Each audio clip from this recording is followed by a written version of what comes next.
The U.S. military, at the same time that we're hearing the U.S. war in Afghanistan will continue, the U.S. military has announced it has charged Army Sergeant Bowe Bergdahl with 1 count of desertion and 1 count of misbehavior before the enemy.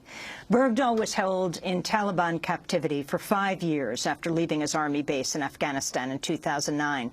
An earlier military report found Bergdahl likely walked away from his Army outpost in Afghanistan of his own free will, but stopped short of finding he planned to permanently desert. Bergdahl has said he was beaten, tortured, and locked in a cage after trying to escape.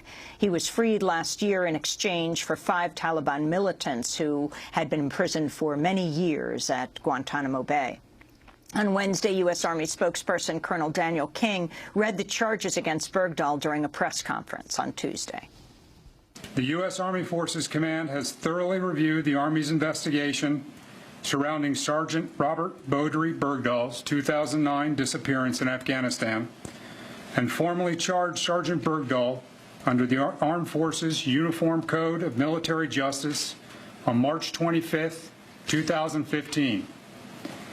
With desertion, with intent to shirk important or hazardous duty, and misbehavior before the enemy by endangering the safety of a command, unit, or place. Army Sergeant Bowe Bergdahl faces life in prison if convicted. On Wednesday, Bowe Bergdahl's legal team released a statement from him describing his time held as a prisoner for 5 years by the Taliban. He wrote, quote, "After my first 2 escape attempts, for about 3 months, I was chained to a bed spread eagle and blindfolded. The blindfold was only taken off a few times a day to allow me to eat and use the latrine." He went on to describe being held in a cage. In all, Bergdahl said he attempted to escape 12 times from the Taliban. The front page of the New York Times today also quotes a description of him. It starts off by saying in the 5 years he was held captive by the Haqqani insurgent network, Bowe Bergdahl tried to escape 12 times, the first just a few hours after he was captured in Afghanistan in 2009. He was quickly recaptured and beaten, but another attempt a year later lasted close to 9 days. And here they quote another part of this letter he released. They say, Bowe Bergdahl wrote, "Without food and only putrid water to drink, my body failed on top of a short mountain close to evening." Sergeant Bergdahl wrote in a page-and-a-half single-space narrative. He went on to say, "Some moments after I came to in the dying gray light of the evening, I was found by a large Taliban searching group," he wrote. "They hit him, tried to tear out his beard and hair, and returned him to his captors." Just a bit of the description. Brock McIntosh, again with us, served in Afghanistan from November 2008 to August 2009. He applied for conscientious objector status and was discharged in May 2014. Your response to the charge yesterday that was announced against Bowe Bergdahl? The desertion charge doesn't surprise me. I don't imagine that the military really had a choice whether or not to charge him. The consequences, if he is found guilty, that's a different matter. The misbehavior before the and end. that charge, I think he could face a few years or up to 5 years. He already was held. It could be as small as just a dishonorable discharge. So. Or saying time served, right. Meaning in Taliban captivity. Yeah. The misbehavior before the enemy can be interpreted pretty broadly. It could be something as small as running away before the enemy. But I think that the reason that they brought that charge was because of the accusations that 6 soldiers had died searching for him, which I think is totally unfair claim that's made by some of the folks who were in his unit. And why do you think that's unfair? Well, no soldiers in his unit died in the few months immediately after he went missing, which is when they were going on missions specifically to look for him. The 6 soldiers who died died in August and September, almost 3 months after he had gone missing. And the claims are things like they would go on a routine security patrol, and during that patrol they would also happen to ask people about Bergdahl every once in a while. But then someone would step on an IED.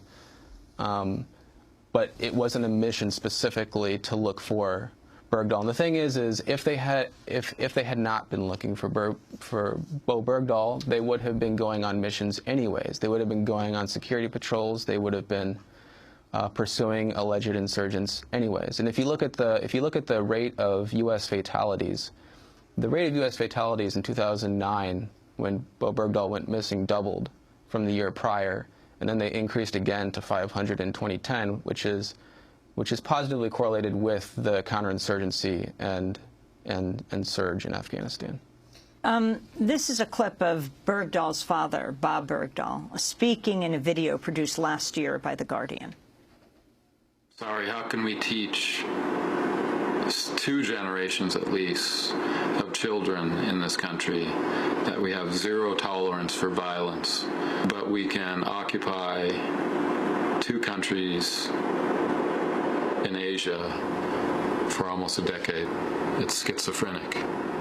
And no wonder this younger generation is struggling psychologically with the duplicity of this, the use of violence. The purpose of war is to destroy things. You can't use it to govern. That was Bowe Bergdahl, your response to that. As you dealt in Afghanistan, as you confronted what was happening there, this new report has come out, Body Count, from the Nobel Prize-winning group, International Physicians for the Prevention of Nuclear War, saying upwards of 1.3 million people have died in Iraq, Afghanistan, and Pakistan during the 10 years of the war on terror. The late journalist, Rolling Stone journalist Michael Hastings, quoted emails that Bowe had sent to his parents. One of the quotes from those emails, "I am sorry for everything here." What recourse did Bowe Bergdahl have if he came to be deeply opposed to the war in Afghanistan? None. There would have been no other option for him, and I think that speaks to one of the larger issues. I think there's two larger issues. The first is the fact that there was no recourse for him. If you're a soldier, you're in a combat zone, and you're dealing with any type of war trauma, whether it's PTSD or moral injury, there's very little recourse. And the second issue is Bowe Bergdahl was discharged from the Coast Guard in 2006. The Army accepted him in 2008, knowing that he had that discharge. 20% of recruits in 2008 were given waivers to join the military, and that is because the military recognized that they needed more troops because of the surges in Iraq and Afghanistan, and they were 2 unpopular wars. Despite the fact that they were 2 unpopular wars, they continued to deepen our commitment in those wars, and they gave waivers to soldiers who probably should not have gotten waivers. You applied for conscientious objector status from Afghanistan. I applied for conscientious objector status the summer after I got back from Afghanistan. And it was a process that was difficult to do, and most people are completely unfamiliar with it. When I went to my company commander, he had no idea what to do. He'd never heard of it. He didn't think that I was able to do that. So I had to give him Army regulations to show him what to do.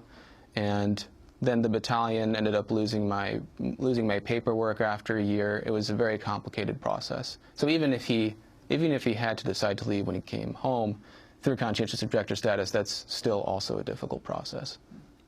Well, Brock McIntosh, I want to thank you for being with us. Brock McIntosh served in Afghanistan from November 2008 to August 2009. Applied for conscientious objector status and was discharged in May 2014, now a member of Iraq Veterans Against the War. This is Democracy Now!, democracynow.org, the War and Peace Report. We'll be back in a minute.